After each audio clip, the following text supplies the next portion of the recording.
Hello everyone, நம்ம யார்ட்டையாவது நம்ம பணத்தை சேவ் பண்ணி எப்படி சம்பாதிக்கிறதுன்னு கேட்டா மியூச்சுவல் ஃபண்ட்ஸ்ல இன்வெஸ்ட் பண்ணுங்க, அதுல தான் கம்மியான ரிஸ்க்ல பணம் சம்பாதிக்க முடியும் அப்படின்னு சொல்லுவாங்க. சரி, மியூச்சுவல் ஃபண்ட்ஸ்னா என்ன, நம்ம எப்படி அதுலேருந்து பணம் சம்பாதிக்கிறது, ஏன் மியூச்சுவல் ஃபண்ட்ஸ்ல இன்வெஸ்ட் பண்ணக்கூடாதுன்னு சொல்றாங்க. இந்த வீடியோல நீங்க பிரைஸுக்கும் வேல்யூக்கும் உள்ள வித்தியாசம் தெரிஞ்சுப்பீங்க. சரி, மியூச்சுவல் ஃபண்ட்ஸ்னா என்ன? நம்ம ஒரு இன்வெஸ்டரா ஒரு இன்வெஸ்ட்மெண்ட் கம்பெனிக்கு பணம் தரோம். இந்த இன்வெஸ்ட்மெண்ட் கம்பெனி நம்ம பணத்தை ஷேர் மார்க்கெட்ல போட்டு ஒரு மேக்ஸிமம் 15% லாபம் பார்த்து கொடுப்பாங்க. ஒவ்வொரு இன்வெஸ்ட்மெண்ட் கம்பெனிக்கு ஏத்த மாதிரி அவங்க அந்த பர்சன்டேஜ் கொடுப்பாங்க. இதுல 3 to 5 இயர்ஸ் டைம் பீரியடுக்குள்ள நம்ம இன்வெஸ்ட் பண்ணுவோம். ஷேர் மார்க்கெட்டிங் பத்தி எனக்கு அதிகமா தெரிஞ்சுக்க வேணாம், ஆனா இந்த ஷேர்ஸ் மூலமா பணம் சம்பாதிக்கணும்னு நினைக்கிறவங்க இந்த மியூச்சுவல் ஃபண்ட்ஸ்ல இன்வெஸ்ட் பண்ணுவாங்க.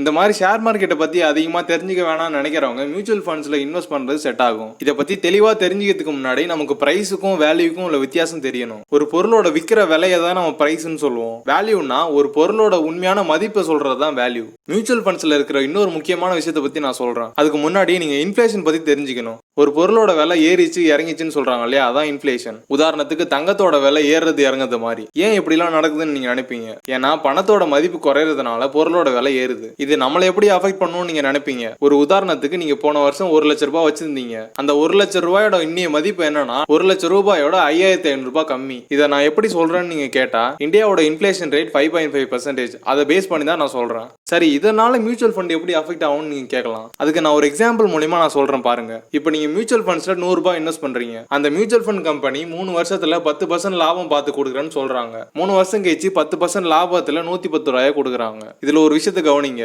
எனக்கு 110 ரூபாய் வேணும்னு நீங்க டிசைட் பண்றது 3 வருஷத்துக்கு முன்னாடி. சோ இப்படியே நம்ம இன்ஃப்ளேஷனை பார்ப்போம். அதே 100 ரூபாய் அந்த 3 வருஷம் கழிச்சு 84 ரூபாயா இருக்கும். 100 ரூபாய் தாள் என்னமோ அப்படியே தான் இருக்கும், ஆனா அதோட வேல்யூ குறைஞ்சிரும். சோ 3 வருஷம் கழிச்சு நீங்க மியூச்சுவல் ஃபண்ட்ஸ்ல சம்பாதிச்ச 110 ரூபாயோட வேல்யூ அன்னைக்கு 92.4 ரூபாய். இப்போ இதுல நமக்கு தெரியாமலே 7.6% லாஸ்.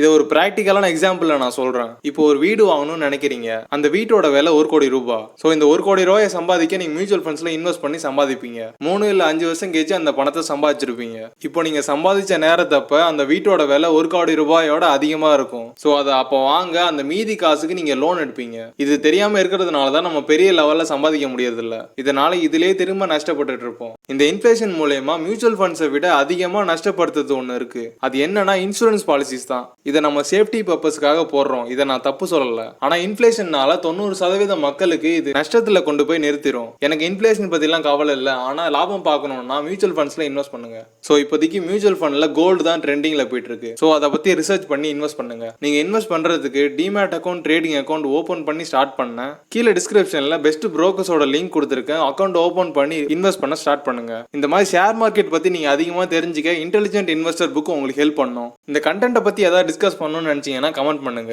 இந்த மாதிரி ஃபேக்சுவல் கண்டென்ட்க்கு தி எவ்ரிதிங் சேனலை சப்ஸ்கிரைப் பண்ணுங்க. லாஸ்டா தேங்க்யூ ஃபார் வாட்சிங்.